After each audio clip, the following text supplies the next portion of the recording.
নমস্কার বন্ধুরা, মিতাস ব্লগে আরেকটি নতুন ভিডিও নিয়ে তোমাদের সামনে এলাম।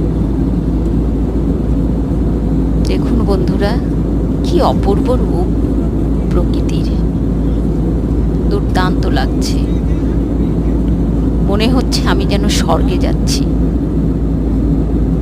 স্বর্গ যেন এত সুন্দর হয়, স্বর্গর মতোই রূপ।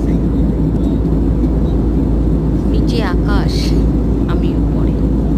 মেঘগুলো দেখেছেন কি দুর্দান্ত, দেখে মনে হচ্ছে যেন মাখন। অপূর্ব অপূর্ব, কি সুন্দর লাগছে।